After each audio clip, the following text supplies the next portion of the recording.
Port-Gentil sur la voie de la diversification économique. La ville de Port-Gentil, deuxième ville du Gabon en nombre d'habitants, a prospéré grâce à l'exploitation du pétrole. Face à la crise pétrolière, plus de 2 milliards de francs CFA ont été investis ces dernières années pour maintenir la production. La ville a également enclenché un processus de diversification pour sauver son économie. Il y a des projets d'envergure, la construction d'une nouvelle raffinerie avec le groupe Samsung. Il y a des projets dans la pétrochimie. Donc il y a la zone franche de l'île Mandji qui est un élément important dans l'élément de diversification de l'économie de Port-Gentil.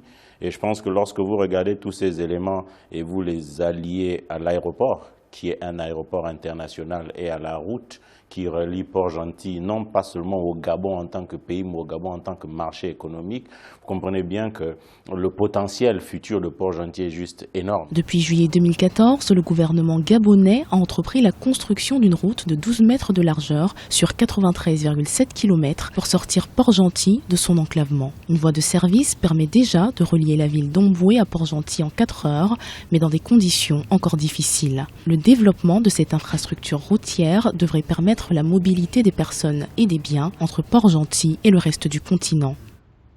Il faut dire que pendant longtemps, lorsque le pétrole a été assez au plus haut niveau, lorsque la production était au rendez-vous, il y a des choses que nous avons oublié de faire parce que nous étions capables de les supporter financièrement. Mais je pense qu'aujourd'hui, avec ce qui se fait, il y a une tendance à corriger le passé. Il y a un projet qui est mis en place par le gouvernement actuel qui est donc de relier Port-Gentil par la route, donc en atteignant d'abord Omboué dans un premier temps et ensuite le reste du continent. Donc je pense que cela devrait jouer énormément sur le développement de Port-Gentil. Lors de l'inauguration en juin 2016 de l'aéroport de Port-Gentil, le président gabonais avait promis de rendre aux Port-Gentillais tout ce qu'ils avaient pu apporter au pays. Ce 17 août, alors que Port-Gentil et le Gabon tout entier fêtent les 56 ans d'indépendance, la vision du Gabon émergent à l'horizon 2025 semble en marche.